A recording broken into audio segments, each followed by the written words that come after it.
오늘은 쥘베른의 15소년 표류기입니다. 지난번에 리뷰한 파리대항이랑 비슷한 컨셉의 전혀 다른 분위기의 소설이라길래 한번 제가 봤거든요.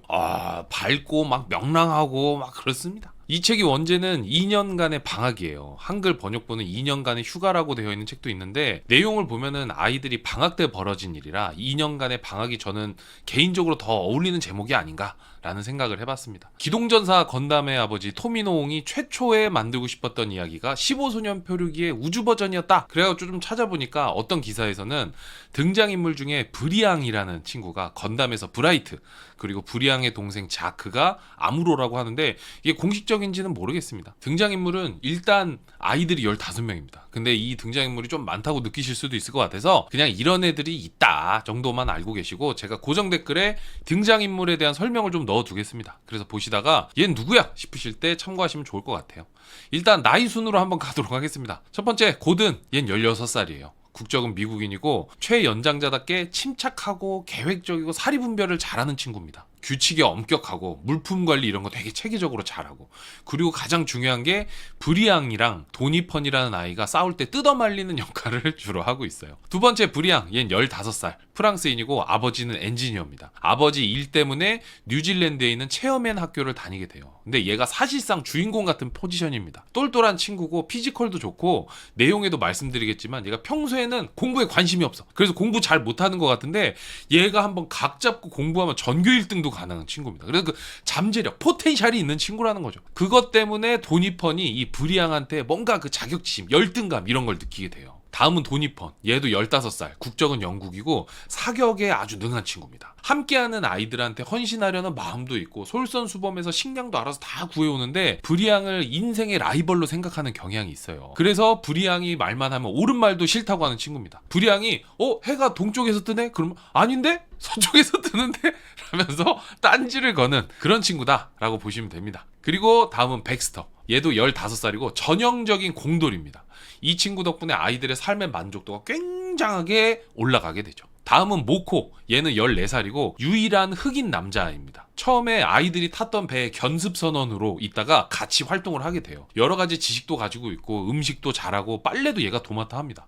그래서 제가 보면서 얘가 왜 이렇게 굳은 일을 다 하나 싶은데, 지금 보면은 인종차별인 것 같기는 해요. 이게 그 당시에는 당연했던 것 같긴 한데 지금 감성으로 보기에는 조금 불편한 그런 부분들이 있죠. 나중에 모코가 아이들 지도자 선출할 때 선거권이 없다고 나와요. 다음은 나이가 정확하게 나오지 않는 기타 등등에 들어가는 아이들인데, 첫 번째는 서비스.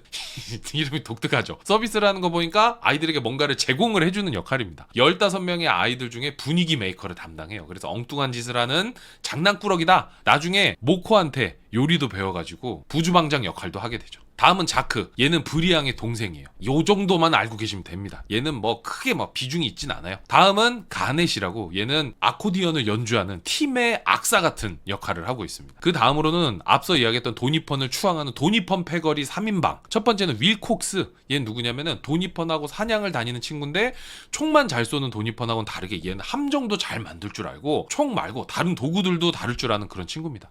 그 다음은 웨브, 얘는 그냥 패거리 중에 한 명. 그리고 나머지는 크로스, 얘도 그냥 도니펀이랑 친척인 게 나아요. 얘네들은 그렇게 중요하진 않습니다.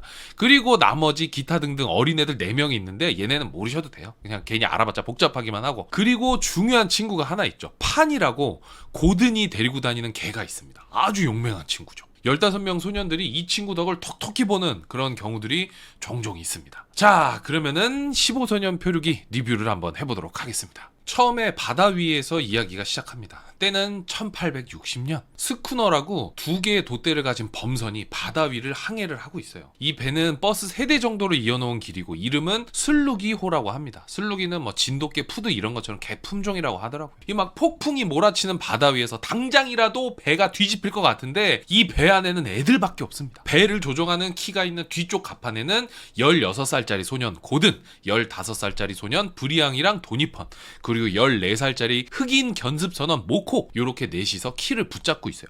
갑작스런 파도에 4명의 아이들이 막 휘청하는데 고든이 말을 하죠. 브리앙 키를 잡고 있어. 고든 난 잘 잡고 있어. 그러니까 고든이 도니펀한테도 말을 합니다. 정신 차려 도니펀. 용기를 잃지 마. 다른 아이들을 우리가 모두 구해야 된다고. 용기를 잃지 말라니. 이미 시작부터 열혈 용잠을 느낌이 나죠. 이게 파리대왕이랑 단어 자체가 아예 다릅니다. 브리앙이랑 모코랑 둘이서 배를 몰아요. 그때 선실에서 어려 보이는 한 아이가 나와서 무섭다고 이야기를 하거든요. 아마 선실 안에는 다른 아이들이 많이 있는 것 같아요. 그러니까 브리앙이 아무것도 아니야. 걱정하지 말고 선실로 돌아가. 그리고 나오면 안 된다. 무서우면 담요를 뒤집어 쓰고 있어. 우리는 조금도 위험하지 않을 거야. 그런데 그 순간 모코가 앞에 금파도가 오고 있습니다. 이렇게 이야기하고 고든이 아이한테 얘들아 빨리 들어가. 이어서 다른 소년들이 고개를 내밀고 우리가 도와줄 건 없어 브리앙 이러는데 배는 우리면 충분하니까 들어가서 다른 어린아이들을 좀 달래줘. 이렇게 이야기를 합니다. 이 배는 뉴질랜드에서 출발을 했는데 지금 태평양 한가운데에 있어요. 근데 아이들은 자기들이 어디에 있는지도 알지 못한 채 폭풍을 막 견뎌내려고 애를 쓰고 있죠. 배가 막 너덜너덜해져요. 막 돛도 부러지고 파도에 막 모코가 휩쓸려서 사라졌다가 야 모코 어디 갔어 모코 어디 갔어 이렇게 찾다 보니까 배 머리 쪽에서 발견되고 배에 있는 예비용 보트도 다 떠내려가고 나침반도 없어지고 막 난리도 아닙니다. 근데 모코는 견습이기는 하지만 선원이니까 어쨌든 항해 지식이 있고 키를 잡고 있는 브리앙도 항해를 전혀 모르는 건 아닌데 중요한 건 날씨도 날씨지만 이게 애들밖에 없으니까 거친 바다에 제대로 대응을 못하는 거예요. 이렇게 밤이 지나고 다음날 아이들은 바다를 보다가 육지를 발견합니다. 일단 저기가 대륙인지 섬인지는 모르겠지만 올라가 보자 라고 해서 가는데 중요한 거는 해안가 주변에 암초가 있어서 배가 최대한 가까이 가도 육지에서 한 400m 정도 떨어진 곳이었어요. 그리고 배가 움직이지 않으니까 파도가 칠 때마다 배가 충격이 더 심한 거죠. 막 끽끽 소리가 나고. 그래서 아이들이 무서워하니까 브리앙이 괜찮다고 안심시키고 조금 있다가 우리가 한번 방법을 찾아보자. 그런데 어디선가 그걸 왜 기다려? 도니펀이 물어봐요. 그러니까 아까 말씀드린 도니펀 패거리 중에 2명 윌콕스랑 웨브가 맞아 왜 기다려야 돼? 이러면서 따져 물어봅니다. 그러니까 브리앙이 이제 곧 썰물이 와서 물이 빠질 거고 바람도 잠잠해져야 우리가 탈출할 수 있을 거야 라고 친절하게 설명을 해줘요. 이 말이 합리적이잖아요. 그런데 도니펀은 그냥 브리앙이 싫으니까 마음에 안 드는 거죠. 도니펀도 애가 못난 애가 아니거든요. 똑똑해. 아는 것도 많고 그리고 운동도 잘하고 뭐 애가 이러고 보면 괜찮은데 브리앙하고 이렇게 사이가 안 좋고 아까 얘기했던 것처럼 브리앙이 뭐 다른 것도 다른 건데 평소에는 공부 잘 안 하다가 한번 해볼까 하면 막 성적이 쭉쭉 올라가.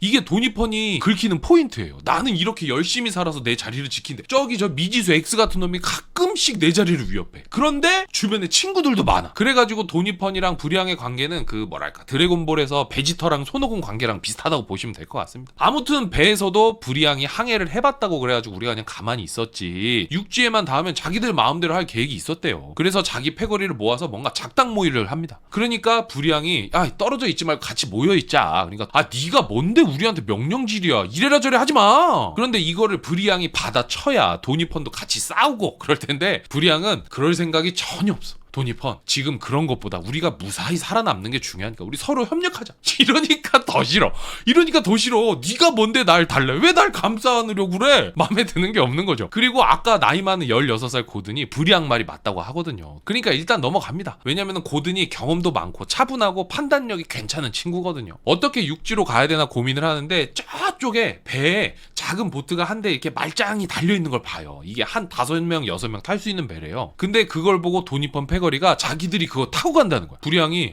니네 뭐해? 도니펀이 보면 몰라? 이거 우리가 타고 갈 거야. 아니 그러니까 그걸 너네가 왜 타고 가냐고. 다른 애들 버리고 갈 거야? 아니 우리가 버리긴 왜 버리냐.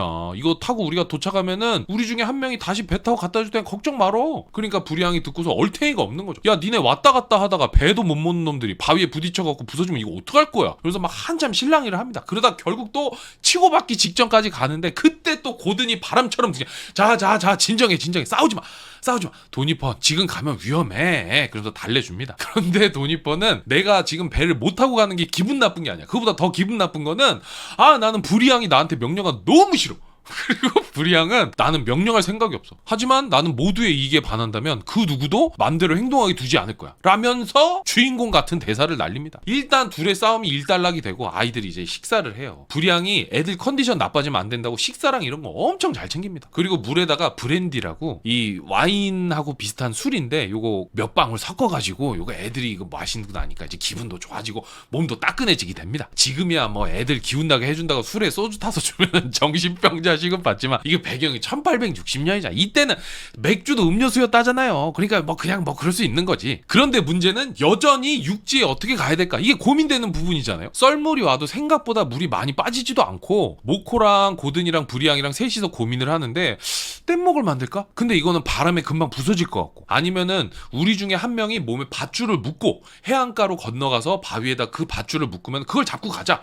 그러니까 그거 괜찮은데? 근데 그걸 누가 하지? 그러니까 브리앙이 마치 기다렸다는 듯이 자기가 하겠다. 고든이 도와준다는데 괜찮다 그러고 그러면 보트 그거 네가 써. 그러니까 아이 됐대. 그냥 괜히 부서질 수 있으니까 그건 최후의 수단으로 남겨두자고 합니다. 브리앙은 자기 몸에 밧줄을 묶고 남은 아이들은 모여서 밧줄을 조금씩 풀어주면서 브리앙을 도와줄 준비를 해요. 이때 고든이 남은 아이들 다 나와가지고 밧줄을 붙잡으라고 하거든요. 도니펀 패거리도 이건 중요한 일이니까 브리앙이 미워도 순순히 나와서 도와줍니다. 그래서 브리앙이 모두의 기대를 안고 바다에 뛰어드는데 얼마 가지 못하고 아뿔싸! 가는 길에 암초 사이에 물살이 세가지고 작은 소용돌이가 만들어진 곳이 있어요. 거기에 휘말려가지고 빙글빙글 돌아가게 됩니다. 뭐 도와줘! 제발 밧줄을 당겨줘!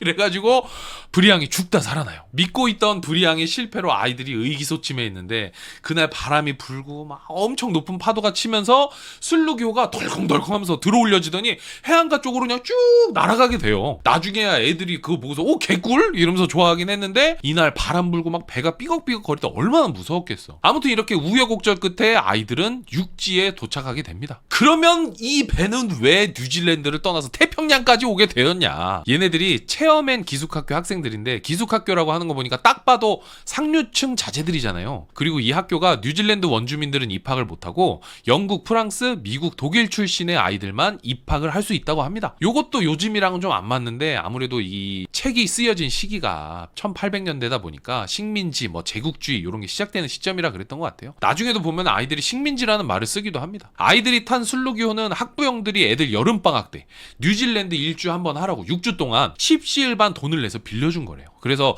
원래는 선원, 선장님 다 있었는데 배가 출발하기 전날 아이들은 자기들끼리 전야제 한다고 배에서 놀다가 잠들었고 선장님은 다음날 아침에 오기로 했고 선원들은 이제 앞으로 6주 동안 배를 타야 되니까 다 같이 나가서 술 마시고 있었대. 그런데 이게 왜 그런지 모르겠는데 슬루기호를 묶어둔 밧줄이 풀려가지고 아이들도 모르는 사이에 배가 그냥 둥둥 떠내려온 거예요. 그리고 때마침 육지 쪽에서 바람이 불어가지고 배는 뉴질랜드에서 동쪽으로 둥실둥실 이렇게 떠가게 된 거죠. 나중에 견습선원 모코가 아이들을 깨워가지고 어떻게든 수습을 하려고 하는데 이게 수습이 잘 안 됩니다. 그리고 슬루기호가 떠내려오다가 다른 그 커다란 배랑 부딪히면서 배의 이름이 적힌 명판이 떨어지거든요. 근데 이게 다음날 가족들한테 발견이 되면서 배가 바닷속으로 침몰했을 거라는 결론을 내리게 되고 가족들은 아이들이 살아있을 거라는 생각은 1도 못하고 그냥 커다란 슬픔에 잠기게 되죠. 다시 아이들이 있는 곳으로 돌아와서 육지에 도착한 뒤에 고든이랑 브리앙이 먼저 주변을 살펴봐요. 고든이 우선순위를 세우죠. 일단 어린아이들이 있기 때문에 안전한 숙소가 중요하고 여기가 섬인지 대륙인지 알아보는 거는 그 다음이다. 그래서 앞에 있는 숲을 뒤지는데 뭐 마땅한 데가 없어요. 그러니까 안전한 곳을 찾기 전까지는 슬루기호 안에 있기로 하고 생존을 위해서 서로 역할을 나눕니다. 식량이 중요하잖아요. 아이들은 배에 있는 음식들, 통조림 이런 거는 아껴 먹고 어린애들 시켜가지고 해안가에 있는 조개를 주워오고 도니펀 패거리는 배에 있는 총을 가지고 나가서 새를 사냥하기로 합니다. 이때도 브리앙이 도니펀한테 도니펀 총알이 제한되어 있으니까 총알을 좀 아꼈으면 좋겠어. 그러니까 도니펀이 좀 잔소리 좀 그만아! 엄청 소리를 지르죠. 그렇게 재료를 구해오면은 아까 그 인턴 선원 모코가 요리를 해줘요. 참고로 이 배에 물자가 엄청 많습니다. 이게 배가 비싼 배라 그런지 먹을 것도 통조림 같은 것도 많고 술이랑 음료 뭐 이런 것도 있고 옷도 겨울옷도 다 준비되어 있어. 그리고 총도 종류별로 있어요. 권총, 엽총, 뭐 사냥용 총도 있고 총알도 넉넉하고 신호탄도 있고 심지어 대포도 있어. 방학 때 뭘 하려고 그랬는지 모르겠는데 아무튼 뭐 대단합니다. 그건 말고 뭐 온갖 연장에 밧줄 뭐 그물 뭐 그래가지고 여행 갈 때 누가 막 너 그거 갖고 왔어? 이런 거는 뭐 웬만한 건 다 있어. 그리고 고든은 달력을 챙겨서 날짜를 표시하고 물품들은 장부를 만들어서 관리를 하게 됩니다. 고든 얘가 딱 봐도 파워 J죠. 고든, 브리앙, 도니펀은 앞으로의 계획을 세웠는데 도니펀은 날이 추워지거나 슬루기호가 부서지기 전에 안전한 곳을 찾아야 된다. 일단 떠나자라고 이야기를 해요. 도니펀이 날이 추워질 거라고 한 이유는 뭐냐면은 얘네가 뉴질랜드에서 동쪽으로 쭉 떠내려왔거든요. 근데 뉴질랜드가 남반구잖아요. 근데 남반구는 우리가 살고 있는 북반구랑 계절이 반대니까 얘네가 섬에 도착한 3월이 가을인 거예요. 그럼 이제 조만간 겨울이 온다는 거죠. 근데 브리앙이 그 얘기를 듣고 네 말도 맞는데 그 전에 정찰을 좀 하고 안전한지 확인을 해야 되지 않겠냐. 근데 도니퍼는 브리앙이 싫으니까 아니야 일단 출발하는 게 먼저야. 그러면서 또다시 막 또 말싸움을 하고 있어. 그러니까 고든이 가운데서 이 자식들은 그냥 만능이만 하면 싸운다고. 그래가지고 이번에도 중재를 합니다. 브리앙 말이 맞아. 도니퍼 너 좀 조용히 해라. 그래서 자기들이 있는 곳에서 북쪽에 바위산 같은 게 있는데 높이가 100m 정도가 되니까 거기 위에서 보면 이 주변이 잘 보일 거다라고 해서 브리앙이 다녀오기로 합니다. 브리앙이 권총이랑 지팡이, 망원경을 챙겨서 새벽에 길을 떠나요. 해안가를 따라가다가 바다사자를 발견을 합니다. 헐, 바다사자가 여기 왜 있지? 생각하다가 자기들이 뉴질랜드에서 동쪽으로만 온 줄 알았는데 동남쪽으로 와가지고 남극에 가까워서 여기 바다사자가 있는 거 아닐까? 라는 생각을 하게 돼요. 그리고 좀 더 가는데 펭귄도 봐. 야, 겨울에 엄청 춥겠다. 그런데 바다사자도 그러고 펭귄도 그러고 사람이 가까이 가는데 브리앙이 가까이 가는데 안 도망쳐요. 그걸 보고 나서는 얘네가 사람한테 사냥당한 적이 없나? 공격당한 적이 없나? 사람을 무서워하지 않네? 여기에 사람이 없나? 막 이런 생각까지 하게 됩니다. 그러면서 온갖 고생을 하면서 바위산 꼭대기에 올라가서 주변을 쭉 살펴보는데 가장 먼저 동쪽을 봐요. 근데 동쪽은 계속 육지인 거예요. 그럼 여기가 대륙인가? 아니면 큰 섬인가? 일단 생각을 접어두고 그 다음에 북쪽을 살펴보는데 해안선이 보이는데 그 너머에 사막이 있어. 그리고 남쪽을 봤는데 남쪽에는 늪지대가 있습니다. 마지막으로 자기들이 왔던 서쪽을 보는데 저기에 검정색 점이 3개가 있는 거야. 뭐지? 벤가? 근데 돛도 안 보이고 증기도 안 올라와. 그래서 저기 뭐지? 그러다 자세히 살펴보니까 섬이었어. 한참을 살펴보고 브리앙이 이제 썰물이 시작될 시간이어서 돌아가려고 하는데 가기 전에 썰물이 시작되려고 하는 지금이 해수면이 가장 높을 때니까 이때 동쪽을 한번 더 살펴보자 해가지고 동쪽을 보거든요. 그래서 망원경으로 봤는데 두둥 저쪽 끝에 해수면이 보이는 거예요. 그럼 여기는 어디다? 섬이다. 막 여러 가지 복잡한 생각이 들었겠지만 일단 나머지 아이들이 있는 곳으로 돌아와서 자기가 본 걸 이야기를 해줍니다. 브리앙의 이야기를 듣고 아이들이 놀라긴 했는데 라이벌 도니퍼는 더 한술 더 떠. 난 못 믿겠대. 그거 네가 잘못 본 거 아니야? 그래서 딴지를 겁니다. 아니 이 자식은 내가 말만 하면은 깐죽거린다고 그냥 믿지도 않고 이거 한대 저 팰까 말까 이러고 있는데 고든이 그러지 말으라고 이렇게 막 달랩니다. 그리고 도니퍼는 내가 직접 동쪽 끝까지 가봐야 알겠다 라는 이야기를 하죠. 브리앙이 그래 섬 반대쪽에 가면 너도 납득을 하겠지. 그렇게 해. 도니퍼니 여기가 섬이라면 납득하겠지. 여긴 섬이야. 내가 제대로 본 게 맞다니까. 계속 써. 우리 집에서도 첫째 둘째가 말싸움할 때 이래요.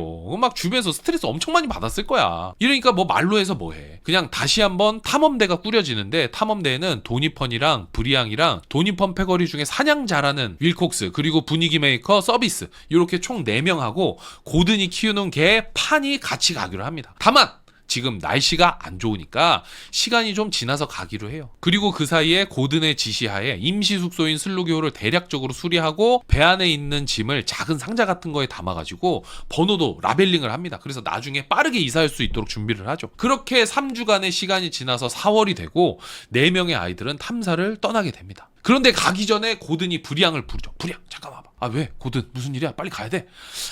내가 너한테 할 말이 있는데 도니펀이랑 괜히 말싸움 하지 말고 그냥 대충 넘겨. 알았지? 싸우지 마. 그러니까 브리앙이 알았대. 잘 다녀오겠대. 탐험대는 가을 날씨를 누리면서 섬을 가로질러 가려고 동쪽의 숲으로 들어가거든요. 그리고 한참을 풀을 헤치고 가다가 개울을 건너려고 하는데 아무 생각 없이 징검다리 돌을 밟고 지나가다가 이거 돌이 놓인 게 너무 인위적인데? 이상하다 싶은 거예요. 누가 있나? 그러다가 낡은 오두막을 발견합니다. 와, 진짜 누가 있긴 있구나. 근데 이 오두막 주인이 우리한테 호의적일 것이냐 아니면 식인종같이 우리한테 적대적일 것이냐 이런 또 다른 의문점을 품고서 계속 숲을 헤쳐나가다가 드디어 숲을 지나서 도착한 곳에는 모래밭이 펼쳐져 있었고 바다가 멀리까지 펼쳐져 있더래. 그걸 보고서 도니퍼는 우리가 섬에 갇혀있다는 생각보다는 브리앙 말이 맞았다니 이러면서 입술을 깨물고 열받아 해요. 그런데 같이 왔었던 강아지 판이 있잖아요. 얘가 물을 마셔요. 바닷물이면 짤 텐데 그걸 먹어? 이상하게 생각해갖고 물을 마셔봤는데 안 짜! 그렇다면 여기는 뭐다? 여기는 큰 호수였던 거예요. 맞지 내 말 맞지? 도니펀이 신나가지고 내가 그럴 줄 알았다니까 이러면서 혼자만의 승리에 취해 있게 됩니다. 도니펀이 그러든지 말든지 나머지 아이들이 호숫가 주변에서 아이들이 생활할 만한 곳을 찾다가 판이 뭔가를 찾은 듯이 막 짖길래 아이들이 따라가다가 동굴을 발견을 해요. 혹시나 안에 공기가 오염되어 있는지 확인하려고 브리앙이 마른 풀에다가 불을 붙여서 입구 쪽에다가 던져 넣었죠. 풀이 바닥에서 활활활 타오르는 걸 보고 산소가 충분하다는 걸 알게 됩니다. 나 이 부분 밑줄 쳐놨잖아요. 나중에 나도 어디 조난당했을 때 동굴 들어가야 되면 한번 해보려고. 이래가지고 기숙학교 다니는 모양입니다. 아주 좋은 지식을 알려주는 것이죠. 아무튼 탐험대가 안쪽으로 들어가 보는데 사람의 흔적이 있어요. 뭐 식기 같은 것도 있고 가구 같은 것도 있더래요. 그리고 저쪽에 보니까 침대에 담요가 덮여 있어. 그래서 아이들이 혹시 밑에 시체 있는 거 아니야 싶어가지고 조심조심 가가지고 휙 들추는데 아무것도 없었어. 그리고 나서 동굴 밖에 나와가지고 조금 더 걷다가 깜짝 놀라가지고 아이들이 그 자리에 멈춰 서게 됩니다. 근처 나무 아래에 사람의 해골이 있었던 거죠. 동굴이랑 근처를 수색하던 중에 메모가 담긴 노트를 발견을 하는데 일단 아이들이 있는 곳은 섬이라는 사실을 알게 됩니다. 그리고 메모의 주인은 프랑스인이고 섬 여기저기를 다니면서 그려둔 꽤나 정확한 지도를 획득하게 되죠. 그래서 아이들은 해골을 수습한 뒤에 프랑스인의 무덤을 만들어주고 동굴이 좀 좁긴 하지만은 여기를 우리들의 베이스 캠프로 삼으면 되겠다라는 생각을 하게 돼요. 그리고 돌아가는 길에 호수하고 연결된 강이 자기들 배가 좌초된 바다랑 연결되어 있다는 사실도 알게 됩니다. 그리고 강물을 이용해서 배에 있는 짐들을 옮기면 되겠다라는 생각을 하게 돼요. 근데 문제는 길을 잃어버립니다. 나침반이 고장난 건지 잘못 본 건지 모르겠는데 안 그래도 원래 계획보다 며칠 늦어져서 다른 아이들이 걱정할 거라고 생각을 했는데 길까지 잃어버렸으니까 아주 당황스러운 거죠. 밤이 되고 막 한 치 앞도 보이지 않게 되었는데 갑자기 하늘에 빛이 보입니다. 뾰, 파, 뾰, 파. 바로 신호탄. 고든이 애들이 안 오니까 자기들 위치를 알려주려고 하늘에다가 신호탄을 쏜 거였어.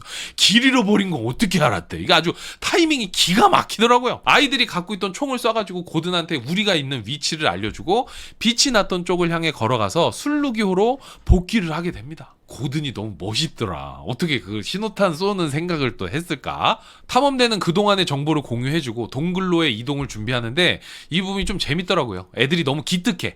몰래 노는 애 없고 게으름 피는 애들도 없고 아까 도니펀 패거리도 브리앙하고만 사이가 안 좋은 거지 열심히 자기 할 일을 하거든요. 그리고 사실 도니펀만 브리앙하고 사이가 안 좋지 나머지 패거리들은 별 생각 없는 것 같기도 해. 그냥 휩쓸려 다니는 애들이야. 그리고 아이들은 회의를 해서 가지고 갈 수 있는 모든 짐을 가지고 가기로 합니다. 동굴로 가기 전에 배 근처에 임시로 천막을 지어두고 일단 짐을 빼서 천막 안에 넣어둡니다. 그리고 배도 해체할 수 있으면 최대한 해체해서 나무도 다 가지고 가기로 해요. 배는 어떻게 해체하냐면은 애들이 아무리 힘이 좋아봤자 애들이잖아요. 배를 어떻게 해체해. 막 용 쓰고 막 고생하다가 이걸 어떻게 해야 되나 하면서 밤을 보냈는데 그날 밤에 또 바다에서 바람이 엄청 불어요. 그래서 배가 막 삐걱삐걱 하면서 와장창창창창 그냥 난장판이 돼버립니다. 이런 걸 보고 하늘은 스스로 돕는 자를 돕는다라고 하나 봐요. 그래서 다음날 일어나니까 배가 알아서 해체가 돼 있어. 그래서 신나가지고 배 조각도 모으고 15명 중에 아까 말씀드렸던 공돌이 백스터 얘가 맥가이버 같은 애거든요. 그 맥가이버 너무 옛날 사람이죠. 그래서 원피스 루피 해적단의 프랑키 같은 애. 이거 막 뭐든지 막 뚝딱뚝딱 만드는 애예요. 그래서 백스터가 뗏목을 만들 때부터 내가 또 떡잎을 알아봤지. 이게 애들이 뗏목을 어떻게 만들어야 될까 고민을 하고 있을 때 나무를 물에다 담그면은 나무가 물에 뜰 테니까 엮기가 쉬울 거다라고 얘기를 해요. 그걸 보고 도니펀이 안 될걸? 빈정거리는데 백스터 말이 맞았지. 그리고 나중에 얘가 돌을 해도 만들어가지고 집 나르는 것도 도와줘. 얘 아니었으면 엄청 힘들었을 겁니다. 고든이 마감 날짜를 정해두고서 엄청 쪼거든요. 나중에 동굴에다가 짐 넣고 얘네 짐 중에 화덕이 있어요. 배에서 화덕도 꺼내왔어. 그래서 화덕 넣을 때도 백스터가 아주 맹활약을 합니다. 화덕을 그냥 두면 환기도 잘 안 되고 불편하잖아요. 그러니까 얘가 벽을 막 뚫어. 우리 겨울에 텐트에 있을 때 화목난로 넣기도 쉽지 않은데 15살짜리가 벽을 막 뚫어서 연통을 연결하고 나중에 얘가 뭘 하냐면 동굴 확장 공사도 합니다. 막 벽을 막 다 막 뿌개. 이런 엄청난 친구가 한 명 있으면 너무 든든할 것 같다는 생각이 들었습니다. 그래서 무인도 갈 때 꼭 가져가야 되는 것. 공대생 친구. 네, 이거 진짜 필수품이 아닐까 생각을 하게 됐죠. 그리고 떠나기 전에 술루기호가 있던 곳에 깃발을 꽂아두고 옵니다. 나중에 누군가가 지나갈 때 자신들이 있다는 것을 알려주기 위해서 그렇게 마지막으로 표시를 해두고 오게 되죠. 아이들은 동굴에 적응하고 동굴 근처 공터에서 운동도 하고 잘 지냅니다. 한 가지 재밌는 일이 생겼는데 동굴의 주인이었던 프랑스인이 동굴 근처에 땅을 깊게 파서 설치해둔 어떤 그 함정이 있거든요. 근데 애들이 어느 날 거길 지나가다가 뭐가 막 푸드덕거리는 소리가 나더래요. 그래서 가보니 보니까 레아라고 타조랑 비슷한 새가 있는 거예요. 그래서 분위기 메이커 서비스가 내가 이거 한번 키워보겠다. 우리가 이걸 타고 다닐 수 있게 하겠다. 뭐 이렇게 얘기를 해요. 파이널 판타지에서 초코보처럼 타고 다닐 수 있게 하겠대. 그래서 숙소 옆에서 이걸 키우게 됩니다. 이 레아가 나중에 어떻게 되냐. 얼마 뒤에 서비스가 레아를 타보겠다고 모두 앞에서 시연을 하는데 레아가 서비스를 평 날려버리고 숲으로 도망가게 되죠. 서비스가 레아 가지마. 근데 제가 좀 전에 백스터 이야기할 때 얘가 확장 공사 한다고 했잖아요. 이거 브리앙하고 같이 곡괭이질하면서 벽을 뚫고 가는데 참고로 이 얘네가 벽을 뚫을 수 있는 이유는 벽이 석회암으로 되어 있어서 상대적으로 부드럽다는 설정입니다. 아무튼 굴을 파는데 자기들이 뚫고 가는 벽 뒤에서 으르렁 소리가 나는 거예요. 백스터하고 브리앙이 듣고서 이게 뭐지? 싶은데 이게 아직 확실하지 않으니까 괜히 애들한테 말하면 걱정할 것 같아가지고 고든이랑 자기들만 알기로 하는데 하필 그때가 저녁 때라서 어린애들도 다 동굴에 들어와 있을 때라 그 얘기를 다 듣고서 애들이 좀 무서워합니다. 근데 또 그 소리가 계속 나는 건 아니라서 일단 브리앙이 동굴을 조금 더 파보자. 그러다가 여차하면은 그냥 바로 멈추면 될 거다라고 얘기를 하는데 조금 있다가 보니까 고든이 키우는 개 판이 없어졌어. 애들이 나와서 다 같이 찾는데도 안 보이는 거예요. 고든도 판을 계속 부르는데 얘가 똘똘한 강아지여가지고 들으면은 나타나거든요. 얘 안 나타나. 안 들리는 곳에 있나 봐요. 그러니까 아이들한테 타격이 크죠. 판이 혹시 어디서 죽은 거 아닌가 싶기도 하고 판이 있어가지고 뭔가 분위기도 더 밝고 얘가 있으면 우리가 불침번 안 서도 되잖아요. 그런데 으르렁 소리가 났었던 동굴 벽 맞은편 있잖아요. 거기에서 멍멍멍 막 이런 소리가 나면서 판의 목소리하고 으르렁 막 이런 소리가 막 같이 막 섞이면서 막 나요. 그러더니 조금 있다가 잠잠해집니다. 그걸 듣고서 아이들은 판이 어떻게 갔는지 모르겠는데 옆으로 가가지고 싸우고 있다라는 사실을 알게 돼요. 그래서 아이들이 지금은 일단 밤이 늦었으니까 다음날 가보자고 얘기를 합니다. 근데 난 이거 좀 웃겼던 게 평소 같으면 애들이 총 들고 막 서로 막 앞다퉈갖고 내가 가보겠다고 막 이렇게 할 텐데 안 가더라고. 밤이 일단 지나야 된다고 얘기를 하대. 많이 피곤했나봐. 다음날 일어나서 아이들이 동굴의 입구라고 추정되는 그 방향으로 가고 막 뒤져보거든요. 근데 동굴 입구가 아무래도 없어요. 그래서 그냥 벽을 파야겠다 싶어서 벽을 파는데 반대쪽에서 뭐가 나올지 모르니까 도니펀 패거리는 총 들고 거기를 지키고 서 있고 아이들은 다른 쪽으로 대피시키고 브리앙이랑 백스터가 번갈아 가면서 벽을 파기 시작합니다. 잠시 후에 벽이 우르르르르 무너지면서 반대편이랑 연결이 되는데 검은색 그림자가 아이들이 있는 동굴 쪽으로 휙 나오더니 막 달려가가지고 물을 엄청 마시더래요. 이게 판이었던 거죠. 판이 무사한 걸 보고서 아이들이 조심조심 새로운 동굴로 들어가 보는데 가보니까 판이랑 싸웠던 게 승냥이었대. 그래서 승냥이 시체가 굴러다니는 걸 발견하게 됩니다. 보니까 판이 승냥이를 쫓아서 이 동굴로 들어오게 됐는데 판이 들어오고 나서 입구가 무너져가지고 판도 거기에 같이 갇혀 있었던 모양이더라고. 이거 근데 사실 승냥이가 막 한두 마리가 아니고 뭐 여러 마리하고 판 죽었으면 얘네들 죄책감 때문에 어떻게 살았겠어. 이것도 하늘이 도왔다. 아무튼 위협이 사라진 걸 알게 된 아이들이 신나게 동굴을 파고 원래 있던 동굴은 식당이랑 회의하고 막 이런 데로 쓰기로 하고 새로 만들어진 곳에서 잠도 자고 섬 지도를 보면서 섬에 이름도 붙여줍니다. 섬 이름은 학교 이름을 따서 체어맨 섬. 그리고 나머지 여기저기 이름을 붙여주는데 일단은 뭐 그냥 섬 이름이랑 얘네가 좌초됐던 곳을 배 이름을 따서 슬루기만이라고 하는 정도만 알고 계시면 될 것 같아요. 그리고 또 하나 제가 이걸 보고 경악을 금치 못했는데 얘네가 공부를 하기로 합니다. 진짜 보자 하니까 거의 이 정도면 애들이 이상하다는 생각이 들어요. 얘네 무슨 애들이야? 뭐 어떤 애들이야? 얘네가 왜 공부를 하게 되냐면은 두 번째 동굴을 뚫고 지도자를 뽑아요. 임기는 1년짜리 중임제예요. 투표로 뽑힌 지도자는 1년을 활동하고 다음 선거에도 나올 수 있다는 뜻이죠. 첫 번째 지도자로는 고든이 당선이 됩니다. 나이도 많고 브리앙이랑 도니펀이 싸웠을 때 말릴 수 있는 유일한 사람인 거죠. 고든도 그걸 알고 있었어. 나 아니면은 브리앙하고 도니펀이 될 텐데 둘이 사이가 안 좋으니까 누가 되든 갈등이 생길 텐데 그럴 바에 내가 해가지고 얘네 좀 관리를 해야겠다 싶은 거죠. 고든이 지도자로 선출돼서 가장 먼저 규칙적인 생활을 만드는데 여기서 아침이랑 저녁에 2시간씩 공부 시간을 넣습니다. 공부할 만한 여러 책들이 원래 타고 왔었던 배에 있었나 봐요. 그걸 또 친절하게 동굴까지 누가 갖고 온 거야. 그래서 자기들이 무인도에 표류한 동안 공부도 열심히 해야 나중에 부모님 만났을 때 할 말이 있을 것 같다. 우리 무인도에서 표류하는 동안 놀지 마라. 우리 공부도 열심히 했습니다. 이게 얘네도 학업 스트레스가 엄청 심했던 거지. 부모들이 평소에 얼마나 쪼았으면 애들이 무인도에 표류돼서까지 엄마한테 혼날 생각을 해요. 공부 안 해갖고 혼날 생각을 해. 그래서 어떻게 공부를 하냐면은 나이 많은 형들이 동생들 공부를 알려주겠다. 그러면 형들은 복습하는 기회가 되고 동생들은 새롭게 배울 수 있지 않겠냐. 그리고 목요일하고 일요일 저녁에 토론회를 열어서 우리가 다양한 주제에 대해서 배운 지식을 갖고 토론을 하기로 합니다. 그런데 중요한 거는 여기에 싫다는 놈들이 없어. 그리고 자기들이 생활하는 내용을 기록하게 시키고 날씨도 확인해갖고 매일매일 기록하자. 나중에 뭐라도 될 놈들이죠. 될 놈 되랴 역시. 그리고 곧 겨울이 오게 됩니다. 문을 열 수 없을 정도로 눈도 많이 오고 막 기온도 너무 떨어져요. 다행히 따뜻한 옷이 있어서 갈아입고 화덕난로로 온도를 유지하면서 아이들이 집에만 머물게 되는데 고든이 이 자식들 딴 생각 안 들게 동굴 안쪽을 철저하게 정비를 합니다. 막 그 목재 갖고 와가지고 벽도 보강공사 막 이런 것도 해요. 이때 물 부족이 문제가 되는데 이건 뭐 백스터 아까 그 있죠 공돌이 얘가 땅 속에다가 수도관을 묻어가지고 호수 옆 강에다 연결해가지고 물 문제도 해결을 해줘요. 이게 뭐 재료가 그 배에서 무슨 배수관이 있어가지고 해줬다고 하는데 이런 걸 누가 어떻게 하겠어.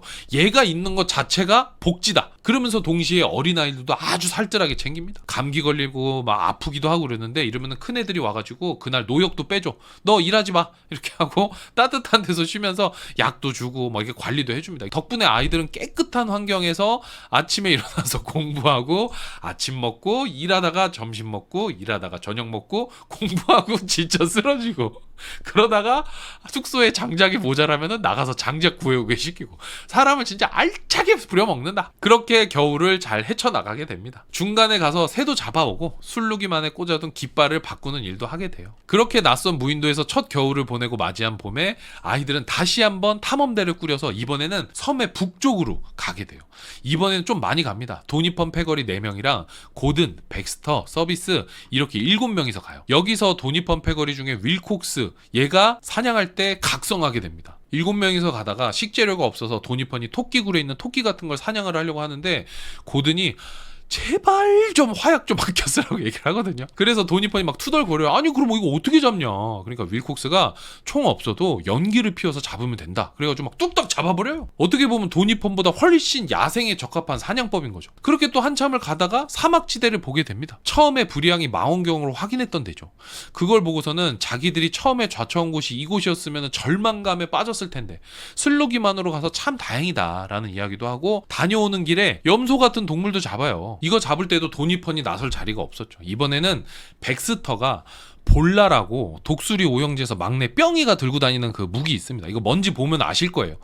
이걸 던져가지고 염소 같은 동물도 생포해버립니다. 아이들이 잡고 나서 이게 염소가 맞냐고 물어보는데 고든이 이거는 비쿠냐라고 이야기를 해줍니다. 그리고 또 고든이 식물에 해박한 지식이 있더라고요. 그래가지고 식물들 보면서 저거는 술 담그면 좋고 이거는 우리가 떼가지고 감기 걸렸을 때 끓여 먹으면 좋다. 이것도 좀 챙겨가자. 뭐 이런 얘기도 하게 됩니다. 아무래도 고든은 표류 당한 거 2번째인 것 같아. 처음이 아닌 것 같아. 너무 많이 알아. 너무 많이 알고 너무 해박한 지식과 적절한 판단력. 이거는 뭐 표류 2회차다라고 볼 수 있지 않을까라는 생각을 하게 됩니다. 그리고 오는 길에 숲에서 맹수들을 만나긴 하는데 도니펀이 뭐 총도 갈기고 다른 애들이 뭐 불붙은 장작 던지고 그래서 크게 다치진 않고 또 뭐 관아코 이거 낙타 같은 거라는데 이것도 올가미를 던져갖고 잡습니다. 애들 동네 돌아다니면서 막 돌 줍고 벌레 잡고 이러는 것처럼 섬 다니다가 신기하면 일단 잡고 보나봐. 별별 동물들을 다 잡아가지고 옵니다. 생활이 안정화되면 탈출을 준비하겠다더니 얼마나 안정화를 하려는 거예요. 이거 뭐 아예 눌러서 할 작정을 하고 있는 애들인 것 같아요. 그렇게 잔뜩 동물을 파밍해서 동굴로 돌아오게 됩니다. 동굴 앞에서 놀던 아이들이 고든 일행을 발견하고 달려와서 반기게 되죠. 그리고 어느 날 브리앙한테 아주 큰 고민이 하나 생겼는데 바로 함께 온 동생 자크에 대한 문제였어요. 얘가 학교에서는 밝고 막 장난도 잘 치고 까불까불거리고 그랬는데 여기서는 웃지도 않고 막 표정도 너무 안 좋은 거예요. 그래서 몇 번 대화를 시도했는데 계속 외면하고 그러니까 눈앞에 할 일이 싼더미여가지고 브리앙은 일단 그 일을 하고 그러면서 모른 척 했는데 이제 더 이상 안 될 것 같은 거죠. 그래서 동생 자크를 붙잡고 야 너 요즘 왜 그래? 무슨 일이야? 라고 물어보는데 자크가 금방이라도 울 것 같은 표정을 하고서 브리앙을 바라보게 됩니다. 다음 시간에 계속